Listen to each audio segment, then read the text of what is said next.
Mis saludos, futuros colegas y colegas.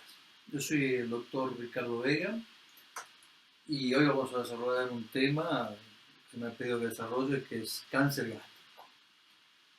Bueno, vamos a ver algunas características. Yo, para desarrollar este tema, vamos a hacer un breve repaso, como siempre. Se empieza por la anatomía y la microanatomía, que es la histología, un repaso anatómico histológico.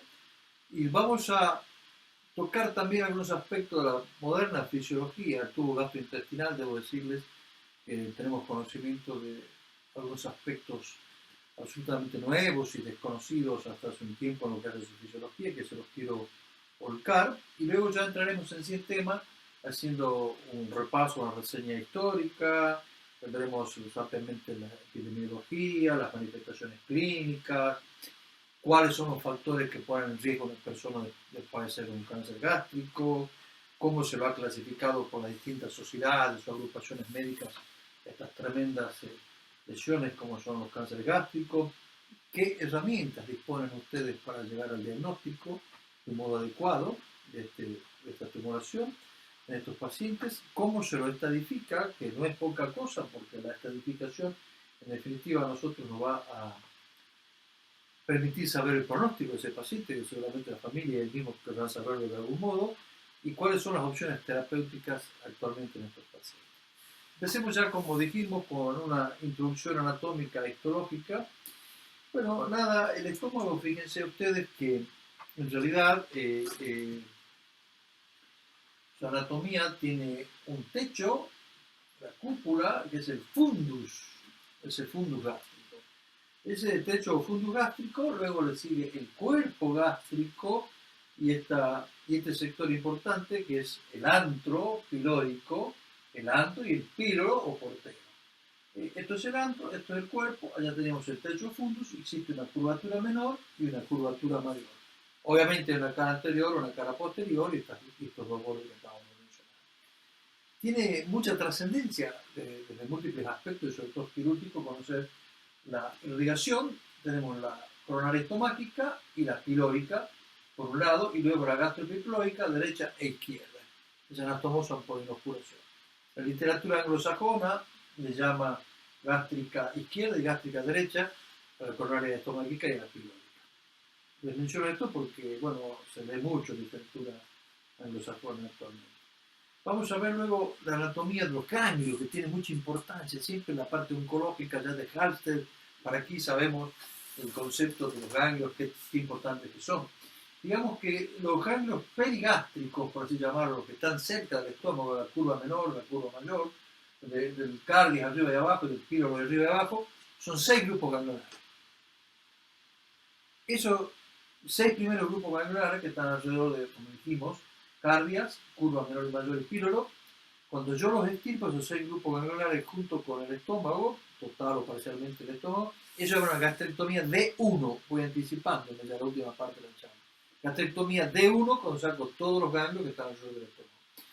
También me anticipo de alguna manera y les digo que me estoy quedando corto con una gastrectomía D1 en líneas generales. En líneas generales, lo estándar dependerá del tipo de tumor, del tipo de lesión, del tema.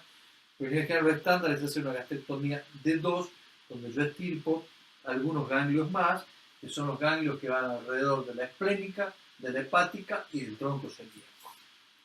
Y puedo también hacer cirugía más agresiva, que es casi exclusividad, la hacen los grupos orientales, en Japón sobre todo, que son de la cadena periaórtica y retropancreática. Fíjense aquí los ganglios de una gastrectomía, lo que sería una D1, que son los 6 primeros grupos ganglionares, alrededor de ambas curvas, curvatura mayor, menor, suprainfrapilórico y los pericardiales. Esos son los 6 grupos que se estirpan. Y luego nada, si yo ya diseco lo de la esplénica y la hepática y el tronco celíaco, estoy haciendo una D2, y ya más ampliada sería los retropancreáticos, tengo que ir a la cadena. Eso, digamos, a la cadena aórtica y periórtica. Eso casi con exclusividad lo hacen los japoneses, por decirlo aquí en nuestro medio, porque tiene complicaciones serias y no muestra tantas ventajas finalmente. Bueno, avancemos más de ganglios. La histología, ustedes recordarán que tiene distintas capas, el estómago, la mucosa, que es la parte de adentro, es como esto, mi mucosa. Luego viene cosa yugal obviamente, luego viene la capa submucosa, esto de adentro hacia afuera, mucosa, submucosa, luego dos capas musculares, una capa que es circular y otra capa que es longitudinal por las funciones que va a realizar el estómago, la subserosa y la serosa. Esto es importante conocer porque la clasificación de los tumores T1, T2, T3, T4 se da acorde al grado de penetración que presenta. Según tenga más o menos penetración en estas capas, hablamos de T1, T2, T3 o T4, como ya veremos oportunamente. Bueno, habiendo hecho un brevísimo repaso anátomo histológico, permítame que yo me explaye un poquito sobre la fisiología, porque quiero volcar algunos conceptos que creo que son muy importantes hoy en día y está bueno realmente que ustedes los conozcan. La función del estómago clásica, que nada, el ser humano, si lo tomamos desde el punto de vista evolutivo, el ser humano antes no comía todos los días, cazaba, y cuando cazaba comía, pero probablemente iban a venir días que no iba a tener que comer, entonces comía en abundancia y reservaba el estómago, entonces es una cámara para reserva, para almacenar. Con el tiempo eso se mezcla y bueno, luego el fondo lo va vaciando a medida que necesitamos, el antro lo va vaciando para que pase al intestino y se va absorbiendo, la glucosa que necesita la célula, las calorías y todo lo demás. Eso es lo clásico que ustedes conocen. Como también que secreta ácido clorhídrico, lo que comemos no es estéril. Si te vas a comer un sándwich de milanesa, el clásico sándwich de milanesa tucumano, y estoy seguro que no es estéril. Si vos haces un estudio bacteriológico, pero bueno, no te preocupes tanto porque nuestro estómago, si no lo has inhibido tanto con inhibidores o lo que sea, tiene que tener ácido porque ese ácido te defiende justamente de todas estas agresiones bacterianas, entre otras cosas. Ahora, existe un acid pocket, un bolsillo ácido en la parte superior del estómago. Fíjense ustedes que si nosotros hacemos un estudio comparativo en todas las especies animales, vamos a ver que entre los carnívoros y herbívoros, entre otras diferencias, es notable que el intestino delgado es mucho, pero mucho más largo entre los herbívoros y es más corto entre los carnívoros, porque necesita absorber más el que consume hierbas y en esa anatomía comparativa vemos esto, y por eso una vaca, por ejemplo, es mucho más voluminoso su abdomen, porque es básicamente herbívora, y entonces consume hierba y tiene el intestino más largo. Si ustedes toman un galgo, que es típicamente carnívoro, tiene un abdomen excavado, un abdomen, digamos, absolutamente más pequeño que una vaca, porque es carnívoro. Les comento también que entre los peces, por ejemplo, existen algunos que tienen un intestino mucho más largo desde ya, porque son herbívoros, y otros peces que son carnívoros, y también se reproduce este fenómeno en la naturaleza, que tienen diferencia de longitud este intestino. Y esto lo menciono porque lo vamos a tomar cuando vemos los aspectos evolutivos que han sucedido con nosotros. Hoy sabemos que el aparato digestivo, el estómago y el resto de todo el aparato digestivo secreta una cantidad extraordinaria de hormonas que desconocíamos. Yo les voy a mencionar unas pocas, pero es como si yo le hablara de un violinista y un chelista, y hay una orquesta sinfónica que son una innumerable cantidad de músicos. Yo voy a hablar solamente de un par de músicos. Voy a hablar, por ejemplo, de la grelina. La grelina es una hormona que se produce en este sector del estómago, en el fundus gástrico. En un rato seguramente yo voy a tener apetito porque ya es hora que coma, entonces ya estoy produciendo grelina, ya estoy sintiendo algo de apetito. Mi fundus gástrico seguro está produciendo grelina y yo ya tengo algo de apetito y está bien, porque el ser humano debe comer, necesitamos glucosa, la célula bebe la glucosa, sin glucosa no podemos vivir, y la insulina hará que cuando yo coma se detecta la insulina y entra la glucosa a la célula. Entonces va a producir grelina en ese sector del estómago, pero bueno, en algún momento yo tengo que parar de comer. En algún momento, porque si no, nada, si como, me ves un globo y voy a tener otras enfermedades también. Entonces existe un fenómeno que sí conocemos hace un tiempo, que es lo que se llama el freno ileal. ¿Qué es el freno ileal? Y graban esto GLP-1. El freno ileal cuando yo secreté grelina, comí, me alimenté, está bien, entonces empieza a discurrir el alimento, bombea al antro, pasa al duelo, va por el delgado, ya llegó un oído, se empieza a absorber, empiezo a tener todo lo que necesito, pero cuando llega algo de la comida que no se terminó aún de absorber y digerir, al ilium, es como que el ilium le avisa y dice, ya está, ya no comas más porque ya es suficiente. Entonces se produce esa hormona que recién les mencioné, que es la GLP-1, y la GLP-1, ¿qué es lo que hace la GLP-1? Pues nada, el glucagon peptide 1 inhibe la grelina, dice ya no, listo, no más apetito. Actúa en el cerebro, también produce saciedad a nivel del cerebro. Bloquea al antro que siga vaciando para el vaciado gástrico. Estimula al páncreas para que produzca insulina. ¿Y para qué? Para que las células beta produzcan esa insulina y entre finalmente a la célula la glucosa que yo necesito. Y tiene muchísimas otras funciones la grelina que no viene al caso, pero es importante que llegue algo de alimento a la parte distal del intestino para que se produzca ese fenómeno que es el freno iliar. Entonces lo frena el estómago, estimula el páncreas, actúa también a nivel hepático, muchísimas funciones, que produce saciedad cerebral, etcétera, etcétera, etcétera, pero bueno, son muy... Ahora, el tema, ¿qué es lo que ha venido pasando con nosotros? ¿Qué ha venido pasando con la especie humana? En los últimos, yo diría, 70 años, ha habido unas modificaciones extraordinarias en la calidad de la comida que consumimos. La dieta moderna, esta famosa comida chatarra, tiene una serie de características, se absorbe muy fácil, se absorbe muy fácil a nivel del intestino proximal, del yeyuno y también del ilio. Es una dieta refinada. El ser humano empezó a cocinar, antes comía carne cruda, la cocina, ya está viene predigerida. Las frutas, hacemos jugo de naranja, jugo de pomelo, directas. Bueno, todo esto hace que sea muy rica en calorías y de muy fácil digestión y se absorbe por completo en los segmentos proximales del intestino delgado. Entonces, el freno iliar de la GLP-1 se ha perdido. Y esto va a traer sus consecuencias. Hay gente, alguna gente, no en toda la gente, ¿en quién está perdido? En los que tiene el intestino delgado más largo. Normalmente el intestino delgado puede llegar a 7 metros, alrededor de 7 metros. Algunos tienen el intestino de 4 metros, otros tienen de 5 y otros de 3, muy cortito, pero bueno, 4, 5, 6, 7 metros. La gente tiene muy largo el delgado, o tiene mucha capacidad de absorción. Absorbe todo y no llega nada al intestino distal, absorbe todos los alimentos y no produce GLP-1. Entonces no frena a la grelina y sigue comiendo. No hay un freno, no se produce ese feedback.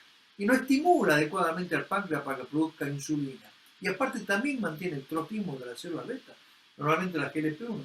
Entonces ahí se produce un disturbio tremendo en esta gente que tiene tan largo delgado que absorbe tan fácilmente estos alimentos. Y nuestro cuerpo se adapta lentamente. Todavía no se adaptó en mucha gente al cambio de este tipo de alimentos, de esta nueva modalidad que se le está ofreciendo. Nosotros, los seres humanos, hace miles de años, eran herbívoros, no éramos carnívoros. Y cuando pasamos a ser carnívoros, nos adaptamos y tuvimos un intestino mucho más corto, se acortó. Y el resabio de ese intestino distal que se atrofió es el apéndice secal. Es un apéndice secal, un resabio del intestino distal atrofiado cuando pasamos de ser herbívoros a carnívoros. Y ahora también es como que hay gente que no está adaptada a esta nueva circunstancia con esta alimentación diferente, con refinada y demás, que se absorbe muy fácilmente en el intestino. Entonces el drama metabólico, la tragedia metabólica, es que no tienen GLP-1 para inhibir la grelina, para estimular el páncreas y todo lo demás. Pero la buena noticia es que ellos sí son capaces de producir GLP-1 si le producimos algunos cambios anatómicos, lo que no se produjo todavía por la evolución de su especie, si le producimos algunos cambios anatómicos a nivel intestinal, favoreciendo que llegue alimento al intestino distal y se secrete GLP-1. Y esto es lo que ha dado nacimiento, y ahora conocemos perfectamente, a la moderna cirugía metabólica, y que permite que un porcentaje elevado de pacientes con diabetes tipo 2, bien seleccionado, revierta con cirugía la diabetes tipo 2. Yo lo puedo tratar con metformina, con sitogliptina, lo trato, pero no le revierte la diabetes, no le cura la diabetes. Con porcentaje de pacientes con cirugía, revierte, desaparece. Y esto es realmente revolucionario y es necesario que lo conozcan. Entre otras funciones, ya lo dijimos, el GLP-1 mantiene el trofismo de las células beta y su falta crónica induce la aparición de diabetes tipo 2. Entonces la diabetes, entre otras cosas, es una falla de adaptación a la dieta moderna. Y es por eso que es como una epidemia, ¿no es? Es una epidemia tremenda, la diabetes, la obesidad, es una epidemia, entre otros mecanismos por esto. También desde ya por sedentarismo y todo lo demás, pero entre otros mecanismos por esto. Hay un desequilibrio, yo les he simplificado, les hablé de los fenómenos del intestino ductal, hoy los fenómenos del intestino proximal, que sería muy largo, no es de fisiología esta clase, entonces les quería mencionar esto. Y que hoy con procedimientos quirúrgicos que adaptamos el intestino a estas nuevas circunstancias de alimentos que se nos ofrecen, podemos estimular ese freno ideal, aumentar la GLP-1 y disminuir la grelina en estos pacientes y encuentran así la solución a este drama metabólico. Fíjense ustedes, hay cosas que uno dice, yo no sé, porque a mí ni se me ocurre cómo alguien se va a ir a buscar este lagartito que se llama monstruo Gila. Es un pequeño reptil que existe en el norte de México, en el sur de Estados Unidos. Pero ¿quién se lo puede estudiar al monstruo Gila? Lo estudiaron y vieron algo que es fantástico. En toda la naturaleza existen animalitos diabéticos. Por ahí tu gatito, tu perrito es diabético. Bueno, hay perro, gato, caballo, todo puede ser diabético o no, igual que el ser humano. Pero entre estos reptiles no hay diabéticos. Entonces se pusieron a estudiarlos y vieron que las glándulas salivales de ellos producen GLP-1. Símil GLP-1, glucagon-like-peptide-1 similar. Entonces ellos tienen ganas de comer, ya secretan. No tienen que estar todo el fenómeno mucho más complejo, mucho más digamos, refinado que tiene el ser humano, que es el fenómeno del feedback con el freno ideal. Ellos tienen ganas de comer, ya secretan la GLP-1. Lo cual es peligroso, porque si después no comen, pues hay hipoglucemia ya, ¿no? Y bueno, son mecanismos de adaptación. Y yo sé que si yo te digo, bueno, estamos hablando de que se adapta, sobrevive y que no muere, están hablando, pues yo lo había dicho, la teoría de la evolución de las especies, lo había dicho Darwin. Yo les dejo como mensajito que sí, Charles Darwin lo mencionó, se popularizó con él esta teoría, hubo tremendas discusiones científicas y religiosas en aquella época, pero ya antes que él, mucho antes que él, investiguen ustedes, Jean-Baptiste Lamarck, un francés, mucho antes que Darwin, Jean-Baptiste Lamarck ya lo había mencionado. Esto que sale aquí, el Darwin, en lugar de salir, sale abajo Lamarck, no aquí, no sé por qué cuando lo pasé al power celular, porque es el modo de poder ponerlo aquí, qué sé yo, bueno, pasó así. Por eso les pido disculpas por esas improlijidades. Vamos ahora ya a entrar específicamente en el tema. Yo creo que mereció la pena estos minutos, 15 a 20 minutos que nos tomamos para hacer un repaso anatómico, histológico y la fisiología con algunos aspectos que probablemente ustedes no conocían. Vamos a ver un poquitín, siempre es bueno saber de la historia. La historia, fíjense ustedes que ya, lo mismo esto, ¿no? Al pasarlo, observar, ven qué pasa. Ya 3000 años antes de Cristo, en papiros egipcios, ya se veían descripciones del cáncer gástrico. Galeno, ustedes saben, el famoso Galeno, Hipócrates era de 400 años de Cristo y Galeno 200.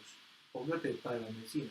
Y Galeno es el famoso médico que era médico de gladiadores romanos, entonces bueno, dio una gran experiencia con el sentido y demás. Bueno, Galeno también ya describía el cáncer gástrico. Avicena, el nombre original es Ibn Sina, un médico del antiguo Irán y Persia, de esa zona, que en realidad estaba muchísimo más avanzada la medicina en esa parte oriental que en Europa, y de Europa iban a aprender de Avicena, de Ibn Sina, y ya hacía cirugías de catarata, ¿no? Extraordinario. Bueno, también él describió ya el cáncer gástrico. Andrea Vesalio, el famosísimo anatomista, Andrea Vesalio, Organi, todos ya habían descrito el cáncer gástrico. Y fíjense que ya se describía allá por el 1700 que era el cáncer más común y más letal. Ya desde el 1700 se describía esto. Si avanzamos un poquito en la historia, el primero que incursiona en los aspectos quirúrgicos y dice, bueno, vamos a extirpar y saca el tumor con un sector del estómago, es Theodor Billroth, en el año 1881. Billroth es un alemán y las cirugías que se realizan hoy siguen muchos de los principios gástricas, siguen muchos de los principios, se conoce como Virro 1, Virro 2, luego hablaremos de eso. Y un suizo que es Schlatter, en 1887, realiza la primera gastrectomía total, estirpa totalmente el estómago. Si luego seguimos con la historia, claro, vino la evolución laparoscópica, y Peter Go, en el 92, en los 90, cuando explota y se disemina por todo el mundo la laparoscopía, en esa época empezamos nosotros también aquí en Tucumán, ya los pioneros lo hacían escondido un poco antes, pero el mundo se expande a partir del 90, y en el 92 Peter Go de Singapur, un famoso cirujano, realiza la primera gastrectomía parcial. Y la primera gastrectomía total laparoscópica la realiza este cirujano, Santiago Azagra. Ahí dice Bélgica. Yo tuve la suerte de pasar un tiempo en el servicio de Azagra en Bélgica, en Charleroi. En realidad él es español, en esa época estaba trabajando en Charleroi, y fue ahí cuando él realizó esa primera gastrectomía total. Actualmente está en Luxemburgo, ha sido un extraordinario maestro, y debo decirle que es probablemente uno de los cirujanos más hábiles que yo he visto de todo el mundo, y he visto muchos de todo el mundo. Vamos a ver ahora, luego de haber hecho un vuelo de pájaro de la historia, la incidencia y la epidemiología de esta patología. Fíjense ustedes, en Tucumán nosotros tenemos alrededor de 1 millón de habitantes, digamos, 800.000 en área capital, 1.800.000 y tomamos todo. Para que tengan una idea, y más o menos 1 millón hay de nuevos casos de cáncer de estómago por año en el mundo. Es como si todo Tucumán fuera cáncer de paciente con cáncer gástrico, eso es lo que se pasa en el mundo. Y para que grabemos, no le quiero dejar demasiados números, demasiadas cosas, porque no se van a acordar. Es la segunda causa de muerte por cáncer. Tomamos la muerte por cáncer y la segunda causa del cáncer gástrico. Y si tomamos entre los digestivos, ese es el segundo en frecuencia, el de colon es más frecuente, pero este tiene más mortalidad. El primero en mortalidad es más agresivo. Pero tenemos una buena y una mala noticia. La buena noticia es que está descendiendo su incidencia. Estamos viendo cada vez menos cáncer gástrico. Y la mala noticia, podemos analizarlo luego en los prácticos que ustedes tienen, que la localización se va modificando. Y es mala porque antes se localizaba en el antro, que permitían cirugías no tan agresivas y con mejores resultados, y hoy es como que fue ascendiendo y son pericardiales o de la zona alta la mayor parte de los cánceres que vemos hoy en día. Es más frecuente en varones, digamos, dentro de lo que es la epidemiología. Bueno, esto ya le hemos hablado, la incidencia, y también es importante saber que con el paso de los años, estos no son muy nuevos los números, pero miren, por el paso de las décadas, la sobrevida global, hablamos de 16, 18, 27, a medida que pasaron las décadas, porque han mejorado sobre todo las etapas diagnósticas y también terapéuticas. Si nosotros vemos una suerte de planisferio, vemos que hay zonas de altísima incidencia como Oriente. Aquí en Chile, por ejemplo, usted tiene toda esta costa del Pacífico, tiene una alta incidencia, y Argentina se encuentra en una zona intermedia, no está tan rojo como esta zona de alta incidencia, pero tampoco es tan baja su incidencia, es intermedia la incidencia que tenemos en nuestro país. Y lo que sí es importante que graben, que la prevalencia, el mapa que vemos de donde hay mucho cáncer gástrico, de alguna manera se superpone cuando vemos el mapa de la prevalencia del Helicobacter pylori, esa bacteria que tenemos en el estómago. De modo tal que claramente hoy se piensa que el Helicobacter pylori es, de algún modo, puede tener acciones carcinogenéticas a nivel gástrico. Por eso, diagnosticarlo y tratarlo por distintos testeos es útil. Hoy se lo puede testear en sangre, en respiración. Habitualmente en nuestro medio, los endoscopistas, cuando hacen endoscopía, toman muestra de biopsia para que luego lo investigue el patólogo, si hay un Helicobacter pylori, y usted podrá hacer un tratamiento triple por 14 días con claritro, amoxi y inhibidor de la bomba protónica. Bueno, si nosotros tomamos que las zonas de alta incidencia como Japón, como Chile, cada 100.000 habitantes hay 70 nuevos cánceres gástricos por año. En las zonas de baja incidencia hay 10 y nosotros estamos intermedios, si no tenemos números exactos en Tucumán, pero podemos decir que hay alrededor de 40 nuevos cánceres gástricos a 100.000 habitantes por año, lo cual si tomamos el área capital nos daría 320 cánceres gástricos y más de 600 si tomamos todo Tucumán. Más de 600, o sea, es una patología con incidencia alta y importante hacer un diagnóstico precoz. Entonces, veamos la clínica. ¿Cómo se manifiesta clínicamente un cáncer gástrico? Bueno, podemos tener algunos síntomas tempranos, que empieza a no caerle bien la comida, algunas cosas le caen mal, que me hincho, que no tolero, que me molesta, como dice la gente, la boca del estómago, molestias epigástricas, está nauseoso, por ahí tiene pérdida de apetito, hay algunos alimentos que ya no quiero comer carne, que esto no me gusta, que esto lo rechazo.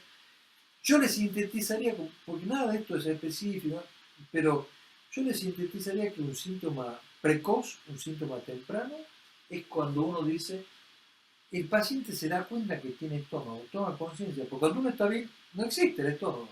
Hacemos de todo, comemos de todo, hacemos una especialidad, no existe. Cuando empezamos a tener conciencia que existe, el estómago te empieza a llamar la atención, bueno, ese puede ser un signo precoz de que algo está pasando en el estómago y que hay que estudiarlo. Las manifestaciones clínicas tardías, bueno, si ya la parte de la salida a nivel del antro píloro se bloquea, dado un síndrome pilórico, empezará con vómito, si va hacia el plexo solar, que está en la parte posterior del abdomen, cuando el boxeo dice golpe al plexo, es por eso, el golpe al plexo solar, se produce un dolor abdominal severo, constante, cuando invade el plexo solar, empieza a perder peso porque no se alimenta bien el paciente, como ya dijimos, hay ciertos alimentos que no tolera, que no los quiere comer, etcétera, etcétera, etcétera. Vamos a ver, habiendo visto ya la clínica, ¿quiénes son los pacientes que yo digo tienen riesgo? Bueno, podemos hablar de riesgos nutricionales, de acuerdo al consumo de grasa, de proteína. Esto es importante. Carnes o pescados, sobre todo pescados conservados en sal o carne, eso también es un factor predisponente. El alto consumo de nitratos en el medio ambiente, preparación de los ahumados, son tan ricos, pero bueno, son carcinogenéticos y sabemos, si no mantiene la cadena de frío los alimentos, si el agua no es potable la que se toma en ciertas regiones, por eso tiene que ver también con factores socioeconómicos, los trabajadores del carbón, de metal, de goma, el cigarrillo, el alcohol. Y aquí lo mismo, me disculpo, por el celular no me tomó, las terceras causas que tienen que ver con causas médicas, como hemos dicho, el Helicobacter pylori, la infección del Helicobacter pylori, y antecedentes de algunas cirugías gástricas. Entonces, repasando, el Helicobacter pylori puede multiplicar por 5 o por 6 las posibilidades de tener un cáncer gástrico. Se da más en los varones, se da menos obesos, los que ingieren muchos ahumados, salados, escabeches, comida en escabeches, cigarrillo, alcohol. Todos estos son factores que predisponen al cáncer gástrico. También hay la enfermedad que es una gastritis hipertrófica, empieza toda la mucosa a hipertrofiarse, que es la enfermedad de Menetrier, también favorece la producción, se ve con mayor incidencia en los pacientes con Menetrier y cáncer gástrico. En algunas alteraciones o grupos de familias que tienen, por ejemplo, una enfermedad difusa con cáncer gástrico, hereditary diffuse gastric cancer, gastric adenocarcinoma proximal polyposis of the stomach, familiar intestinal gastric cancer, o sea, son distintos síndromes que tienen que ver con aspectos genéticos y familiares. Y la cirugía gástrica, cuando, esto yo les mencioné, cuando yo reseco un sector del estómago y uno el duodeno directamente con el estómago, cuando quedó y saqué un sector, eso es Virro 1. La Virro 2 saco el sector del estómago, dejo cerrar el duodeno y traigo una asa del intestino delgado, yeyuno, es una Virro 2. Una gastrojeyunoanastomosis con una asa de omega. Esto pareciera que el reflujo de jugo yeyunal y duodenal, esos producen lesiones crónicas probablemente a nivel de ese estómago remanente y pueden llevar a futuro quizás a un cáncer gástrico. La buena noticia es que si usted consume cantidades suficientes de frutas, vegetales y fibra, como siempre, como casi todas las patologías, parece tener un factor protector, en este caso específico, sobre el cáncer gástrico. La clasificación, ya para no ir aburriéndolos tanto, vamos avanzando. Fíjense ustedes que puede ser lo más frecuente, dijimos, sigue siéndolo, pero va disminuyendo, la incidencia es el cáncer de antro. Luego tiene un cáncer que está en la zona pericardial, o está a nivel del cuerpo, de la curva menor o de la curva mayor. Sigue siendo alta la incidencia del cáncer de antro, que es más fácil de tratar, o menos complejo, tenemos mejores resultados, pero hemos dicho que ha ido ascendiendo y se ven cada vez lesiones más altas. Esta es una clasificación anatómica de Stewart, pero bueno, nada, que muestra también, digamos, que han ido aumentando los tumores proximales en desmedro de los tumores distales, como que hubo un cambio, un shifting en las características epidemiológicas. Una clasificación de Lorraine, que lo clasifica en tipo intestinal, en tipo difuso, eso deben recordar también, se lo suele preguntar, de tipo intestinal, de tipo difuso y de tipo indeterminado.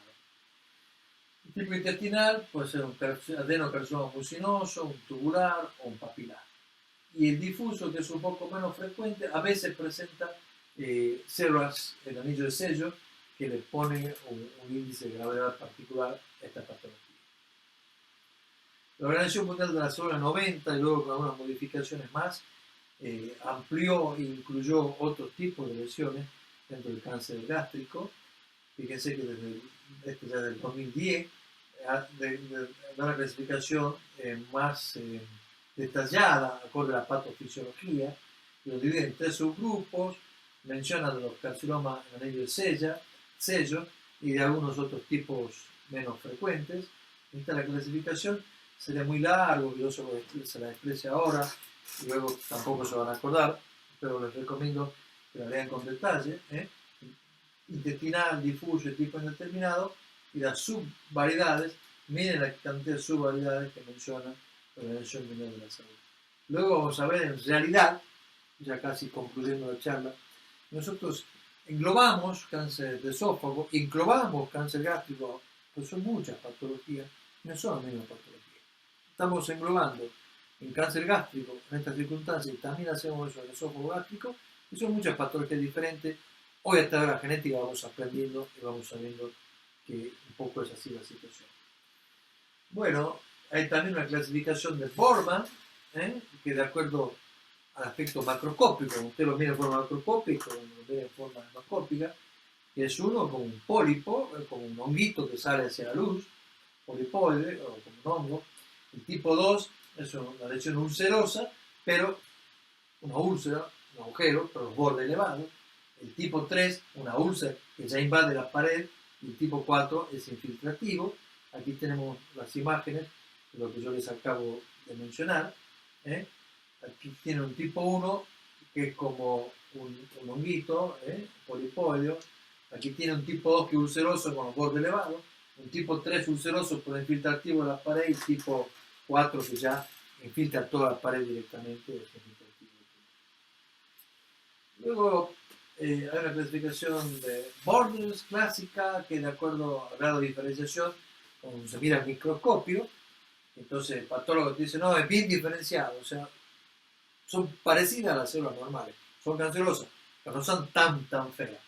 Se va menos diferenciado, poco diferenciado y muy diferenciado, entonces se clasifican en 4 grupos de acuerdo a qué tan distinto sea de las células normales y qué tan horriblemente canceroso sea. Esto es importante que yo les mencione, no vamos a entrar en todo esto que es una enorme clasificación, pero quiero que sepan que esto ya no solo es futuro, sino que es presente. Ya hay clasificaciones moleculares y por aquí viene el tema, por la biología molecular, viene mucho el tema de la fisiopatología y las terapias futuras seguramente en el conocimiento de estas patologías cancerosas en general y de cáncer en particular. Vamos a ver un tema práctico, que es cómo harán ustedes para llegar al diagnóstico en este tipo de lesiones. Bueno, desde ya que la endoscopía es básica para detectarlo, es fundamental. Yo pudiera mencionar, pero eso hace muchos años, una seriada, no. Hoy en la endoscopía, el método Princeps, por el cual usted va a llegar al diagnóstico, y es muy importante que la endoscopía, esto lo saben los patólogos, hagan no una sola biopsia que tiene una sensibilidad del 70%, sino que tienen que tomar múltiples muestras de biopsia y la sensibilidad llega tanto como al 80%. Fíjense cómo se ven las lesiones, se toman la biopsia, se va al patólogo y así se llega al diagnóstico del tipo tumoral. Si yo ya tengo un diagnóstico por endoscopía, debo clasificarlo, debo afinar. Quiero saber si está invadido el hígado, si están invadidos otros órganos, si tengo ganglios o no tengo ganglios. Entonces pediré una tomografía computada. Esto es la identificación temprana y me permite detectar lesiones metastásicas mayores de 5 milímetros. Si son menores, pasan desapercibidas. Entonces hay un porcentaje de pacientes que pueden tener carcinomatosis peritoneal y no aparece en la tomografía, porque no la detecta. Y bueno, nada, no permite evaluar invasión tumoral en profundidad. Yo no sé si es un T1, un T2, un T3 o un T4. Estos son los defectos. La sensibilidad es casi el 70 y la especificidad también del 70. También en la etapa diagnóstica es de gran valor hoy en día la ecoendoscopía. ¿Qué es la ecoendoscopía? Entra el endoscopista con un tubo especial, por así decirlo, que tiene para hacer ecografía en la punta. Entonces lleva el tumor, hace una ecografía y ve el tumor, se pueden ver todos los distintos planos de la pared y ve hasta dónde está invadido. Yo digo T1, T2, es intramucoso, pasa más allá de la mucosa, toma todas las paredes, un T4, T1, T2, T3, T4, me permite de acuerdo al grado de invasión. Y también puede detectar ganglios tumorales, perigástricos, y eventualmente se los puede punzar con biopsia y ya me da también la estadificación claramente. Entonces tiene una presión de sensibilidad bastante alta y también para los ganglios. Desde ya que esto depende mucho de la habilidad y del entrenamiento que tenga el endoscopista, en este caso el ecoendoscopista. Fíjense ustedes, eso sería el esófago, esto aquí está graficado una lesión del esófago, que finalmente desde el punto de vista de lo que queremos mostrar lo mismo, hace la ecografía, ve hasta dónde invade el tumor y puede hacer las tomas biopsias el operador en ese momento para clasificar. También se puede echar mano del PET scan, que es, bueno, ustedes saben que puede ser la estadificación preoperatoria, que sirve para detectar ganglios, se lo usa bastante para evaluar la respuesta a quimioterapia, porque muchos pacientes hacen quimio pre-cirugía, yo evalúo con PET scan, y estos son los niveles de especificidad y sensibilidad, y ahí tienen algunas imágenes del PET scan. Los marcadores tumorales, lamentablemente, no son demasiado sensibles, ni demasiado específicos, ni el antígeno del carcinoma embrionario, ni el CA19-9, ni el CA25, ni el alfa-fetoproteína, no son de gran ayuda en la etapa diagnóstica. De la laparoscopía hay centros que la hacen de norma, otros centros que hacen de norma selectiva.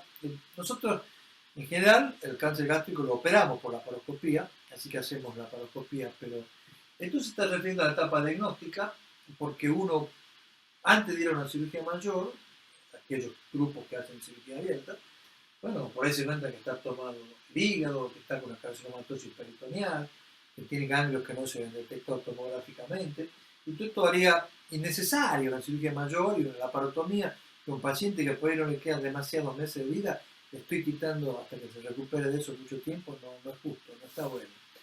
Y me permite lavar con un poquito de solución fisiológica la cavidad, aspiro eso con biocitología, es muy importante, porque si la citología es positiva, en realidad no justifica hacer una resección gástrica, por lo menos sabemos que no es con gluteratina. Aquí vemos lo mismo, ¿cierto? Lavado con 30 centímetros de fisiológica, se busca en distintos lugares, miren la carcinomatosis en Douglas, se puede tomar biopsias hepáticas o lo que fuera, si uno encuentra con el laparoscopio este tipo de problemas.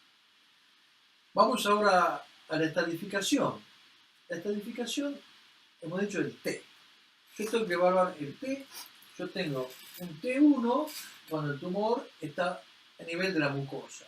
Puede ser in situ, o si ya me pasa la lámina propia, tengo un T1, un T2, cuando ya pasa la muscular propia, un T3 ya toma la subserosa, y un T4 me toma todos los planos, inclusive puede tomar ya no solo la serosa peritoneal, sino que toma los tejidos vecinos. Entonces son los distintos planos como T1, T2, T3 y T4. Debo decirle que en un T1 intramucoso se pueden hacer terapias localizadas sin llegar a grandes cirugías si no tengo ganglios. Entonces esto es importante y esto lo puedo lograr con la ecoendoscopía, esta estadificación. Fíjense los distintos grupos de acuerdo al T, al N y al M. Estos son sin metástasis, lo que estoy mostrando aquí. Bueno, nada.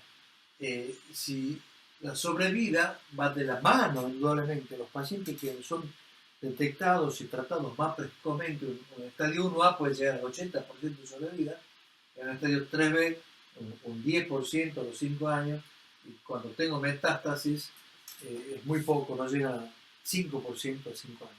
En 5 años hay 5 pacientes de cáncer que estén vivos con el cáncer gástrico. Es tremendo el número, pero bueno, esa es la realidad.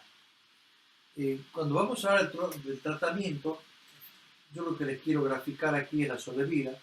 Si tomamos en forma global todos los estadios, a los 5 años, de cada 4 pacientes que se han diagnosticado con cáncer gástrico, 1 va a llegar a los 5 años. A los 5 años llega un 25%, 1 cada 4. Y si tiene metástasis, prácticamente la mayor parte de los pacientes en general no llega al año de sobrevida.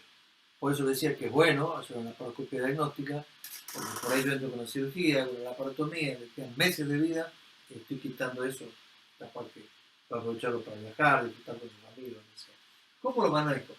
Si yo diagnostiqué un cáncer de estómago y está localizado, bueno, tengo cirugía, quimioterapia y eventualmente radioterapia. A veces se puede empezar con cirugía y luego con quimio. Hay hoy una tendencia a empezar con quimio y luego con cirugía. Ambas circunstancias, de acuerdo a lo que trabaje su grupo, están bien. Y esas son las posibilidades cuando tengo un tumor con condiciones resecables y localizadas. Si ya el tumor es irresecable o tiene metástasis, ya no es resorte de la cirugía, es resorte de un tratamiento realizado como la quimioterapia. Para la enfermedad localizada, cirugía, quimio y radiación, se usa habitualmente 5-fluoruracilo en la quimioterapia. A veces se puede usar un esquema como les acabo de expresar, empezando con quimio, luego cirugía, luego quimio. Esto se llama neoadjudancia, cuando hago quimio antes, luego cirugía y luego adjudancia. Hay distintos esquemas. Este es el esquema que se utiliza hoy en FROT, con 5-fluoruracilo, oxaliplatino y 2-taxel. Es el esquema un poco que ha mostrado mejores resultados según los oncólogos. Para la enfermedad metastásica, bueno, se usan distintos esquemas con quimioterapia, como yo les acabé de expresar, pero fíjense que yo tengo un T1, es un tumor intramucoso, que no tiene ganglios y no tiene metástasis, y es pequeño, y mejor todavía, si es medio prominente, medio así en forma de honguito, y es bien diferenciado. En lugar de una gran cirugía, el endoscopista lo puede resecar, y voy a obtener resultados muy buenos, y sobrevidas muy buenas. Entonces el diagnóstico precoz es sumamente importante. Ya, si vamos un poquito más avanzado, en T3 o T2 ya se penetró más el tumor, ya tengo que ir a la gastrectomía. Si son de la parte distal del estómago, o sea, delante o subtotal, y son muy altas, tengo que sacar el tumor, tengo que son muy altos en el estómago, tengo que hacer la gastrectomía total. Y cuando está localmente avanzado, con metástasis, con el estadio 4, eso es el resorte de la quimioterapia. Los resultados quirúrgicos, bueno, fíjense ustedes cómo han ido mejorando con los años, pero lo que quería llamar la atención en esta diapositiva es que un 27% de los trabajos, aquí no aparece, pero es un trabajo que no es muy antiguo, 27% de los trabajos no mencionan la cantidad de ganglios resecados, un 56% tiene menos de 15 ganglios, un porcentaje mínimo, y yo para poder estadificar adecuadamente un ganglio necesito una pieza operatoria con al menos 15 ganglios.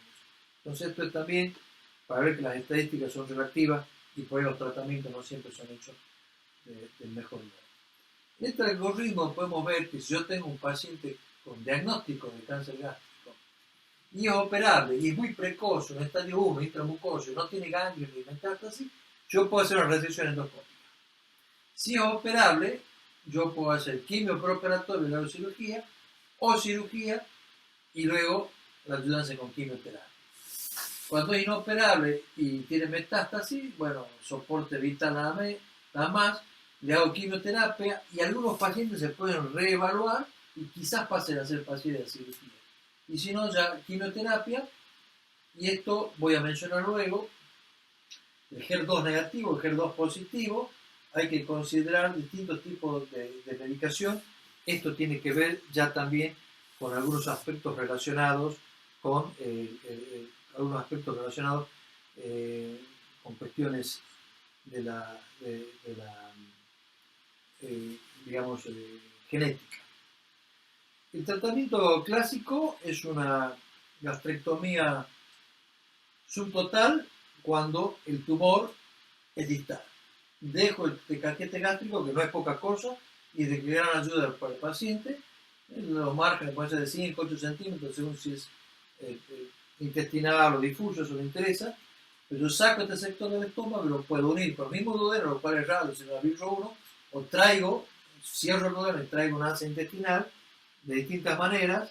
Y si es en omega, es una birro con una gastrodesayuno, o hago, esto tiene la forma de Y, pues se llama Nieder-Rux, es una gastrodesayuno, y esto es justamente para evitar el reflujo, este jugo yeyunal y duodenal que puede provocar a larga data úlceras y aún problemas neoplásicos.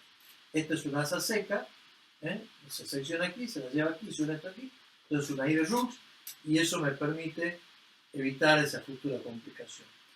Para ser ideado, el asa de omega, hacer una anastomosis al pie para que estos jugos pasen por aquí y irriten la anastomosis. Esto se llama un pie de Brown en este tipo de asa. Bueno, ahí está lo que se compara, una omega típica con una omega con anastomosis de Brown al pie. Y la gastrectomía total, indudablemente no me queda otra alternativa que hacer una Nieder-Rux, porque si yo llevo directamente una asa de omega a querer anatomosar con el esófago, va a ser imposible la vida de esa persona, va a tener una esofagitis insufrible y absolutamente imposible. Luego, bueno, una imagen más donde estamos viendo la anastomosis de una Nieder-Rux, esta Nieder-Rux, que se pasa y se debe cerrar bien el mesenterio para evitar hernias internas a futuro, lo cual es una complicación que no es infrecuente. Esto para ver cuánto reseco el estómago, o parte o todo el estómago, solo la ubicación del tumor. ¿Cómo voy con los ganglios? En lesiones muy incipientes, excepcionalmente saco las 6 cadenas ganglionares, que es lo que se llama una D1 perigástrica, pero lo estándar, aquí está la clasificación de los ganglios, pero digamos que lo estándar en realidad es hacer la gastrectomía D1, ven las 6 cadenas ganglionares, y en la D2 se agrega, digamos, la coronaria estomáquica, la arteria hepática y el tronco celíaco, como yo les había mencionado. Es decir, la esplénica, la hepática, la coronaria estomáquica, el tronco celíaco. Y ya si es mucho más, donde el 3 casi no se hace, hacen solo actos orientales, periaórtica y retropancreática. Y esto es lo que se hace una D1, estos 6 grupos neuronales. Y una D2 me voy a estas estructuras vasculares. Eso con respecto a los ganglios. Y la tendencia es hacer 2 porque ha mostrado la estadística que a larga data, no a corta data, pero a larga data tiene mejores resultados la D2 que la D1. Si bien tenemos más complicaciones con la D2 que la D1, obviamente. Bueno, vamos a ir eso. Claramente la linfadectomía D2 tiene menos recurrencia, mejor resultado en la soledad global. Y la D2 claramente tiene más complicaciones, eso lo muestran estos cuadros, tal como lo acabo de mencionar. Se puede hacer una gastrectomía convencional con incisiones, este es el reborde costal, incisiones en boca de horno, o también se pueden hacer incisiones medianas, largas, prolongadas, o lo que hoy nosotros aconsejamos y hacemos y estamos muy entusiasmados por los buenos resultados, que se reproduce exactamente lo mismo que la gastrectomía convencional, una de 2, una está indicada de 1 a de 1, pero con laparoscopía, es decir, con mini invasión. La cirugía mini invasiva está justificada, sí, muestra menor pérdida de sangre, menor tiempo a que el paciente vuelva a ingerir alimentos, se va más rápido a la casa y el alta es más. Y para mí, si no me pega un cáncer, a mí lo que me importa es la sobrevida, si me va a volver o no me va a volver. Y bueno, son resultados comparables, es decir, le mejoro un montón de circunstancias en lo que hace a la recuperación del paciente claramente, sin de alguna manera dañar la sobrevida. Cirugía robótica, ustedes ven que cada vez se ofrece más en algunos centros en otros lugares del mundo y también en nuestro país, la robótica. Debo decirle que la robótica no ha mostrado en ningún lugar, ni en la próstata, ni en el esófago, no logró mejores resultados que la laparoscopía convencional.